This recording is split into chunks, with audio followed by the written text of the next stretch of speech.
We've had you on many times. And I put it to you that there's good news and bad news. The good news is that you were right. The bad news is that you were right. What have you made of the last 3 weeks? I suppose like all of us, it's a mixture of things. First shock, then horror, then shock again, then horror, then disappointment, and then rage. Probably rage. In roughly that order.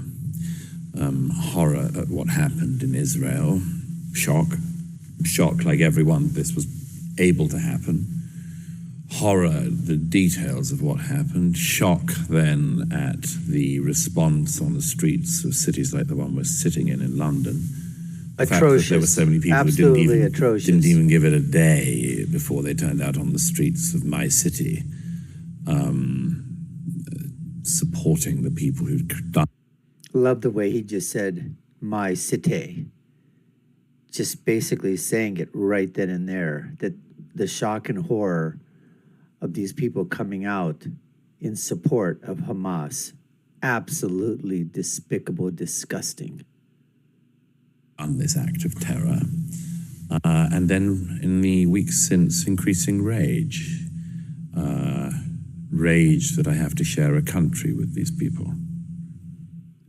And I think the thing that we've all had to come to terms with is how some people have just been so open about supporting an extremist Islamist terrorist group and also refusing to acknowledge it as such. Well, before you answer, Douglas, one of the things that I've noticed in comments is people like, well, these are pro-Palestine marches. And I think we have to be clear that what we're talking about is in the first 2 days prior to Israel responding in any way, there were people celebrating. Yeah, but the bodies of the dead hadn't even been found. They were still warm in some cases. Some people were still in the process of being massacred. And even as that was still going on, people were already out in the streets of cities like London, protesting against Israel. And that was what it was.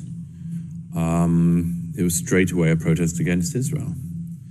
And, look, there are lots of fine delineations you can do about it, some of which are true and some are not. You could claim that the people who've come out in recent weekends on the Saturdays care about Palestinian lives. I don't think they do. They don't. I just don't think they do. They don't. They're just out there. I'll tell you one reason why is that nobody in the Middle East, apart from the Israelis, cares about the Palestinians a jot. I've traveled around the region. I've spoken to enough people, including leaders of other countries in the region, to know the Jordanians do not like the Palestinians at all. They find them an unbelievable West Bank who should effectively be in Jordan. The Egyptians loathe the Palestinians. So true. The authorities are keeping the border between Egypt and Gaza closed because they hate the Palestinians. I know people who were born in Gaza when Gaza was owned by Egypt. If Egypt wanted to solve the Gaza problem, it could do so tomorrow by taking control of Gaza or allowing the people of Gaza to go into Egypt where they should be. Nobody else in the region cares. The Qataris host Hamas and fund Hamas, as well as, of course, pumping billions of pounds into countries like this one to make us deeply compromised. But nobody in the region cares about the Palestinians. Certainly nobody cares about them more than the Israelis, who go to incredible efforts to try to limit the deaths and the mistreatment of the Palestinians, even as the whole region, the world, has given them these people to look after. Nobody really cares about the Palestinians, and frankly, the idea that Muslims care about their brother Muslims is absolute rubbish. I think we've flattered much of the so-called Muslim street by even pretending this in recent years. Hundreds of thousands of Muslims have been killed in Yemen in the last few years, and there hasn't been a protest 1% of the size of what we've seen in recent days and weeks in the West. Hundreds of thousands of Muslims have been killed in Syria in the last over a decade, since the civil war in Syria, by Assad, by the Assad regime, by rival jihadist groups, by intra-religious sects, and much more. And we haven't seen 1% of the people who turned out on the streets this day. The idea that Muslims actually care about their fellow Muslims. What Douglas is saying is so true. It is so true. that Muslims upon Muslim violence is the greatest perpetrator of terrorism that occurs to the Muslim population. It's Muslim upon Muslim violence. And as Douglas was saying, all these atrocities that occurred, the number of Muslims killed in Syria, in Yemen. Did you see any protests at all, folks? Any protests out on the streets? Any United Nations march? Anybody ripping down posters of people missing? No, not at all. The number of Muslims that were killed in Afghanistan by Muslims. Anybody protest outside of Afghanistan? Streets of New York? Streets of London? Streets of Rome? Gay Paris? No. New York City? No, you didn't hear any of that. Any protest?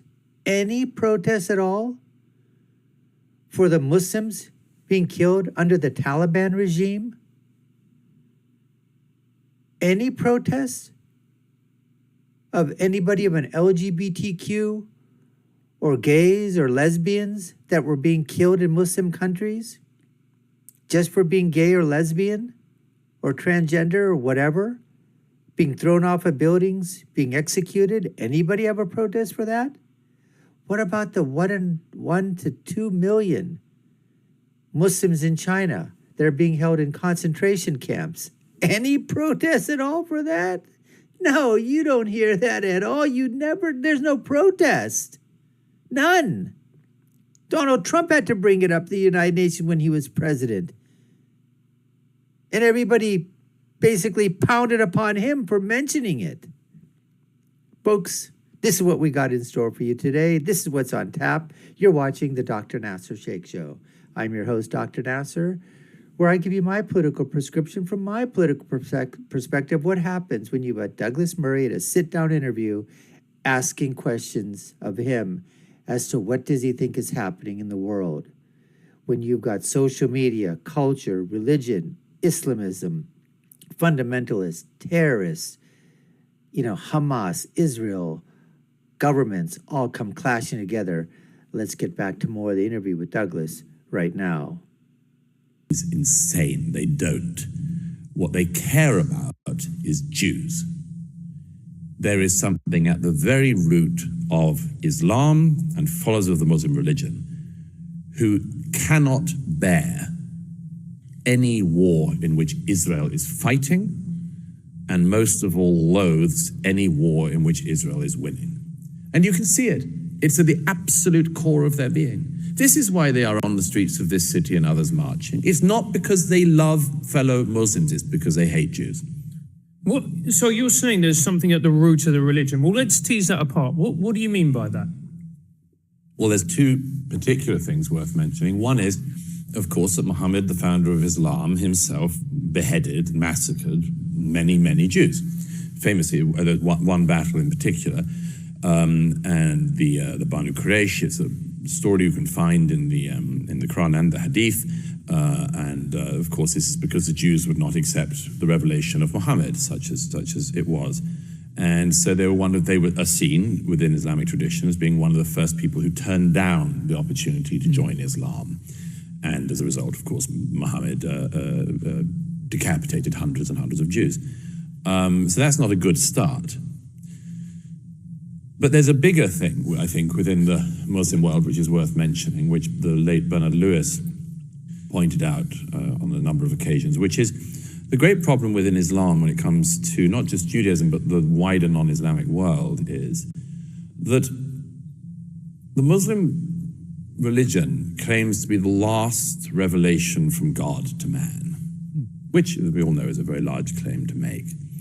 It says there have been previous revelations, but this is the last and final one. And what's more, God has given you a book, the Quran. And the Quran is the one book you need. The opening, here is the book wherein is no doubt, which is quite a bold claim as well, I'd say. But the claim at the foundation of Islam is, here is the book wherein is no doubt, and it's the only book you need. And it's the final word from God that man will ever have. Now, if you are the recipients of this book, the people who end up either converting or being forced to convert to Islam, and eventually the areas that Islam takes over by force, if you are somebody who's brought up in that tradition, you would think that being the recipient of the final revelation from God, you would be in a just tip-top situation. You know, you would imagine that, well, this is going very well. We've got the final revelation from God. What's not to like? What's not on our side? And then several things happen in the millennia since, which is, first of all, many, many Muslims realize that despite having the final revelation from God, things don't seem to be going very well. Until oil is discovered in certain parts of the Middle East, most people live in total destitution. The discoveries and enlightenments of Europe largely passed the Muslim world by. This shouldn't be exaggerated. Certain parts of the Muslim world, of course, give the Western world certain parts of what becomes the Western European tradition. So there were times of interplay. There were times of mutual learning. And now, of course, everyone looks back at them, or many people look back at those times with nostalgia. Nevertheless, in the main, the Muslim world cut itself off from the rest of the world and didn't care to learn from the rest of the world, didn't improve the economic conditions of its people, totally failed to create societies anything like as successful as, for instance, European societies. And therein a question arises, which is, if we are the recipients of the final revelation, why is everything so awful where we live? And then you have the additional thing, which is, and how come the Jews return or re-establish of course, many Jews are already living in the area that's now Israel, but already lived there, but many others come from other parts of the world, including from the Middle Eastern countries where they're chucked out by the governments in 48 and so on. The Muslim world sees this tiny, tiny bit of land, which, among other things, is the only bit of the Middle East that doesn't have any oil. And they make of it a much more successful country than any of the countries around. Now, if you create a Palestinian state, you just have another failed Arab state, another failed Muslim state to add to the more than 50 already failed Muslim and Arab states. What is the explanation that the Jews who refused the Prophet's invitation to Islam are still here, have this tiny bit of land, and make all of these discoveries and other things that show themselves to be so successful? It's some kind of stab in the heart. And instead of saying, we're doing this wrong, the thing is, the Jews are doing something right, and that must mean that they've rigged the game. That's why they care, among other things. And it leads to the deep pathology of anti-Semitism, which has been largely eradicated in Europe among Europeans, not entirely, but largely. There are still some bits of the far right you can find across Europe, and occasionally in the UK with a sort of the whiff of this noxious thing still emerges. On the left, of course, it's much closer to the boat. But principally anti-Semitism in our own day, of the kind that we hoped ended with Hitler, exists and indeed thrives in the Muslim world. And the Muslim world is now in our world in Europe, and so we have the Hitlerian horrors of anti-Semitism back. Well, I have no doubt. You know, I think Douglas brings up a great point here. I guess in one word you could sum it up. I mean, it's a type of jealousy. Absolutely. Take a look at Israel and see what it has done with a small piece of land, no oil, just done it with a democratically, elected, system of government, surrounded by Muslim countries that in some instances, because of the black crude, because of the oil, have been able to build, beautiful cities or whatever. But in the meantime, there are so many in the Mideast that are not as well off. Take a look at the billions of dollars that have been given to the PLO and to Hamas. Don't you think they could have done something within the Gaza? Something on the West Bank? Built some sort? The Singapore of the Mideast? They could have done something like that, but no, they squandered it. But when Douglas talks about, in the past, where there was that interplay, there were times when the Muslim empire was at its height in the world, as like were other empires at the time. They came and went. The Persian Empire. What was happening during the Persian Empire? Art, literature, science, music, all those things flourished. And there was an exchange between the Muslim world and the other world. The Ottoman Empire, the Turkish Empire, all these empires were beautiful, huge cities were created. People were, at that time, there was an abundance for whatever abundance was in those times. Sure, there were lots of people that didn't have, but these were huge empires that were built upon the backbone of the Islamic faith. And there were many sects at that time, not just Sunni and Shia, but many, many sects of Islam at that time.